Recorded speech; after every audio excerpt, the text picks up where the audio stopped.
After a while, the beautiful female manager turned back again, and this time, behind her, there was a young man who shrank and dared not look up. Jacob and the others in the Calligraphy and Painting Association were immediately confused and said to their hearts, "This kid is the show Mr. Orville prepared?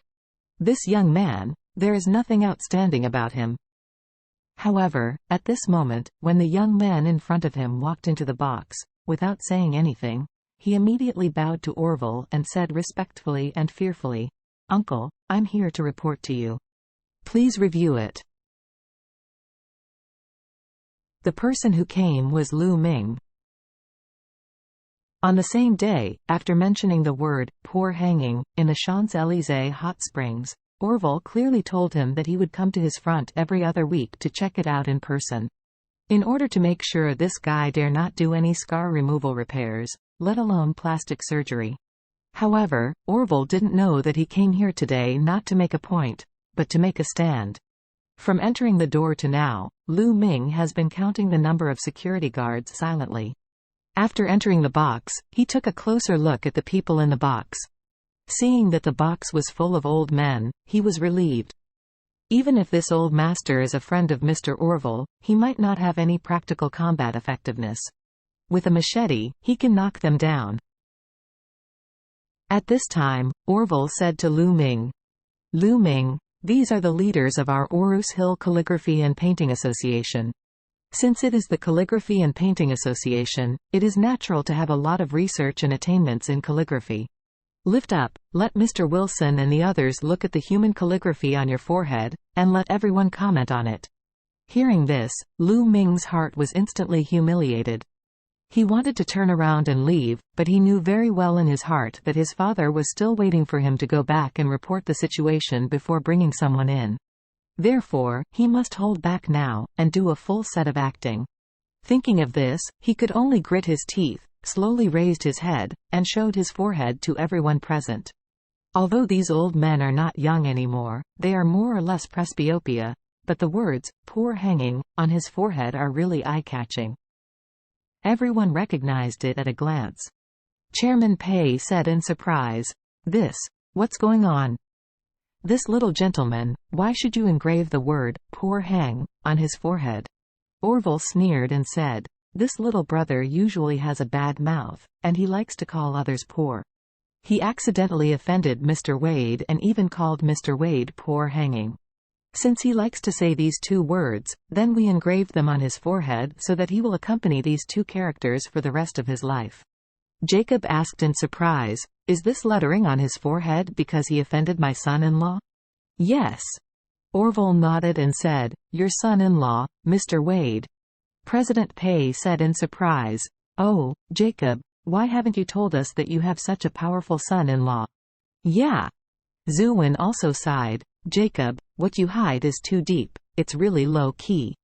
Jacob laughed and said, "Oh, my son-in-law is very low-key, so I'm not too high-key." Everyone complimented. Lu Ming looked at Jacob with a smug look and thought viciously, "It turns out that this old thing is the bastard father-in-law of Charlie. It is going to be a jackpot today. Today, he must take his life." Think of it as asking damn son-in-law for some interest. After Lu Ming was ridiculed by the crowd, he was sent out by Orville. If he always goes out of Classic Mansion, he will definitely go home with his forehead. But this time, instead of covering his forehead, he walked back to the parking lot with a murderous look and got into the car that Lu Guang and Jones Zizhou were in. Lu Guang had been waiting here for a long time. When Lu Ming got in the car, he hurriedly asked, "Son, what's the situation inside?" Lu Ming gritted his teeth and said, "There are more than 30 waiters and security guards, but more than half are women. The ones who are really a bit combative are 12 security guards." Lu Guang turned his head to look at the middle-aged man who was next to him, and said worriedly, "Mr. Zizhou, are you sure with so many people? If you start working in a while, will you not suffer?" Jones Zizhou sneered coldly and said, "Don't say that more than half of the 30-odd people are women. Even if they are all security guards, it is useless to us." Lu Guang immediately complimented, Mr. Zijo is really extraordinary. I admire it. Jones Zijo nodded arrogantly, looked at Lu Ming again, and asked, "Where is Orville now?" Lu Ming blurted out, "Orville is in the diamond box on the top floor." As he said with a look of excitement, "Dad, Mr. Zijo, I found a surprise in there." "Oh? What is it?" Lu Guang asked quickly. Lu Mingyan smiled coldly, and said, "I found Charlie's wasteful old master in there. He is also eating here."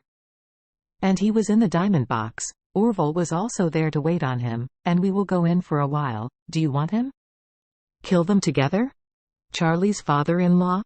Lu Guang was overjoyed when he heard this, and said, "It's really easy. At Old Song's birthday banquet today, this Charlie beat me. Get him first today. Jacob pays some interest now. If he can kill Charlie's father-in-law, he will be able to avenge himself and his son. Secondly, Mr. Roger hates Charlie. If he kills his father-in-law, Mr. Roger will definitely treat him differently." Thinking of this, he turned his head to look at Jones Zijo, and said, "Mr. Zijo, how Charlie treated Mr. Regnar and the young master at the Song family birthday banquet. You must have heard of it too. Since Charlie's wasteful old master is also there. Do you think we should get rid of him too?" Jones Zijo nodded and said, "Charlie insulted my master and young master. I naturally wish to cut him 1,000 times. Since I meet his old master, I have no reason to spare him.